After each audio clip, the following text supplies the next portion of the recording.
This channel does not promote or promotion any illegal activities. All content provided by this channel is meant only for educational purpose only.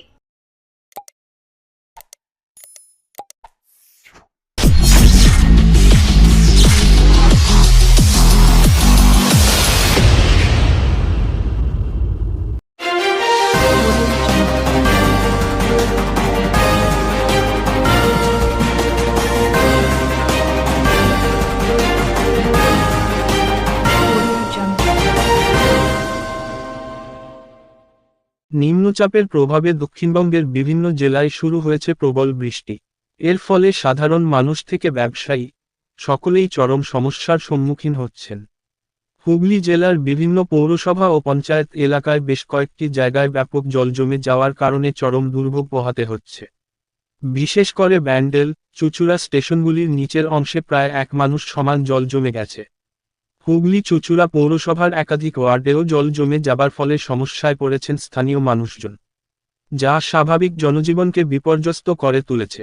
আজ হুগলি চুঁচুড়া পৌরসভার অন্তর্গত 8 নম্বর word বিভিন্ন জায়গায় নিম্নচাপজনিত বৃষ্টির কারণে একাধিক জায়গায় এবং নিচু জায়গাগুলিতে জল নিষ্কাশনের ব্যবস্থা এবং নিকাশের অসুবিধার ফলে সমস্যায় পড়তে হয় যে ওই এলাকার মানুষজনদের।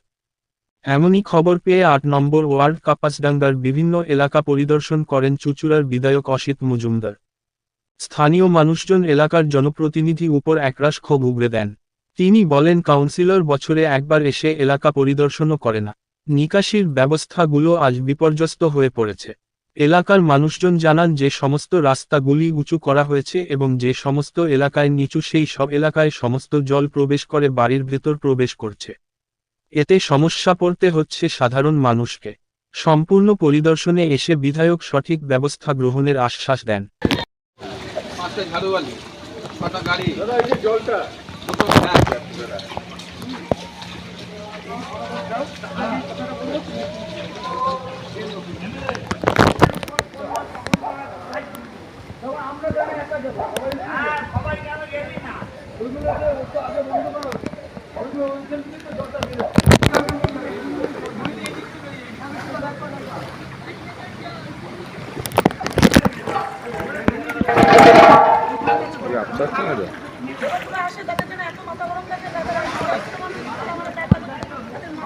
কি করে সম্ভব এরকম? কাউন্সিলর এলাকার কোনো কাজই করে না। 2 বছর পর একবার ড্রেন পরিষ্কার হচ্ছে, তাও কোনো নোংরা তোলে না। আমাদের ওই পাশের পাড়ায় ডেঙ্গু জ্বর হয়ে গেল এর জন্য। আচ্ছা, আর কিছু বললে বলে এখন চোখে দেখি না। কিভাবে আপনারা যাতায়াত করছেন? এইভাবেই করতে হয় প্রত্যেক বছর। পায়খানা বাথরুম কেউ যেতে পারে না। পায়খানা বাথরুম পুরো জলের কোনো পরিষ্কার তো করেই না। রাস্তা ড্রেন কিচ্ছু না। তাহলে যেন রাস্তাটাই ড্রেন এখন। তাহলে কি দেখা যাচ্ছে এই যে কংক্রিটের রাস্তার উপর আগামী দিনে নৌকা চালাতে হবে? হ্যাঁ, নৌকা চালাচ্ছে তো, অনেকে তো ওই ভেড়া করে যাচ্ছে। আচ্ছা, কিন্তু কোনো রকম যদি কারোর আপদ বিপদ ঘটে তাহলে কেউ তো এখানে উদ্ধারও করতে আসতে পারবে না। প্রথম কথা, কাউন্সিলর কোনো কাজ করে না। আমাদের এই এলাকার কোনো কাজ কাউন্সিলর করে না। মানে মূলত যে ড্রেন পরিষ্কার না করার জন্য এই ঘটনা। হ্যাঁ, এই ঘটনা। জল নিকাশি ব্যবস্থা টোটালি বন্ধ। কাউন্সিলর চোখে দেখেও দেখে না।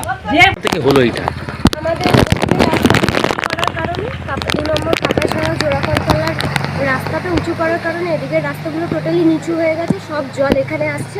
কোনো রকমের ড্রেন আমাদের এখানে পরিষ্কার করা হয় না। সব ধরনের যত রাজ্যের আবর্জনা প্লাস্টিক সব এর কারণে ড্রেন জাম হয়ে যায়, জল পাস করতে পারে না। সেহেতু জলের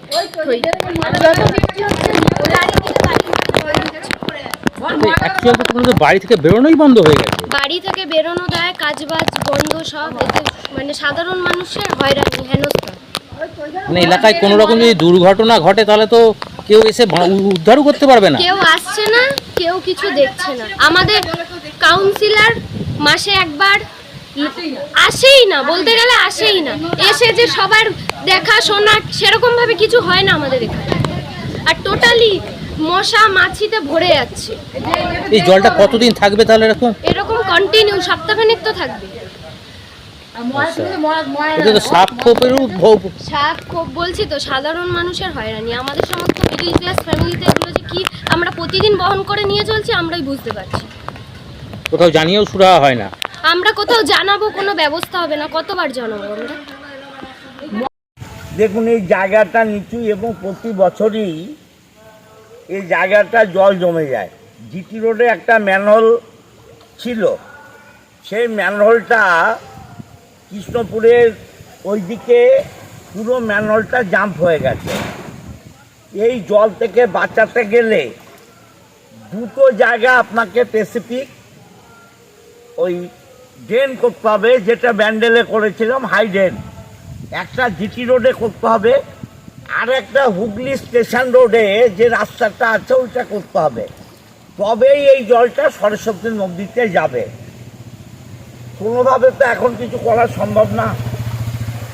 আমি আগামী বর্ষায় যাতে কাপারডাঙ্গার এই অঞ্চলের মানুষ, কৃষ্ণপুরের মানুষরা জলের তলায় না থাকে, তার জন্যে কেএমডিএ এবং পিডব্লিউডির সাথে আলোচনা করে, এবং জিটি রোড আপনাকে কাটতে গেলে তারও পারমিশন লাগে, এটা করে আগামীবার যাতে করা যায় আমি নিশ্চয়ই দেখব।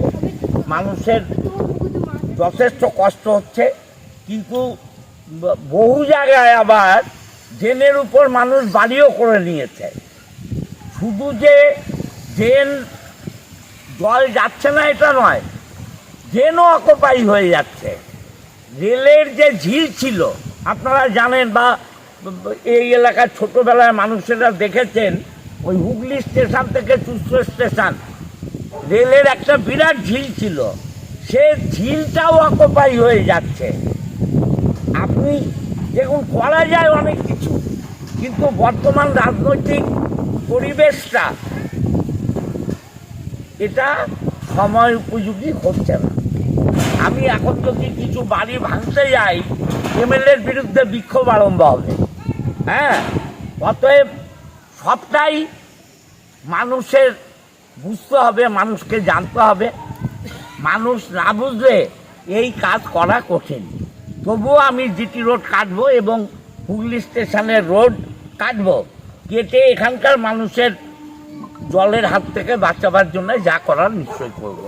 এটা তো প্রত্যেক বছর জল জমে, আপনি অনেক বছর ধরে এসছেন, তাতে এত বছর সময় লাগলো কেন বা এর আগে করলেন না না? না, এটা আপনারা জানেন, আমি তো 13 বছর আছি, এটা বহু বছরের সমস্যা।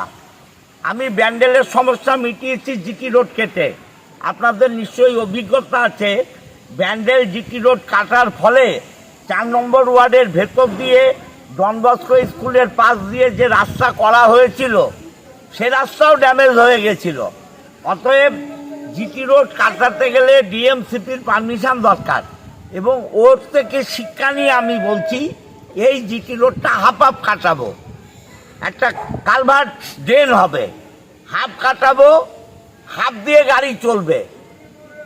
আবার আমি এইটা ঢালাই করার পর ওই হাফ কাটাবো, এইটা দিয়ে গাড়ি চলবে। চিন্তা ভাবনা করতে সময় লাগছে, গভর্নমেন্টের টাকারও প্রবলেম আছে। এই ওয়ার্ডটা গ্রামের মতো ওয়ার্ড ছিল, পঞ্চায়েতের মতো। এখানে প্রায় 7 কোটি 8 কোটি টাকা দিয়ে সব রাস্তাঘাট আমি করিয়েছি, বাট জলের সমস্যা একটু সময় দিন, আগামীবার আমি নিশ্চয়ই মেটাবো।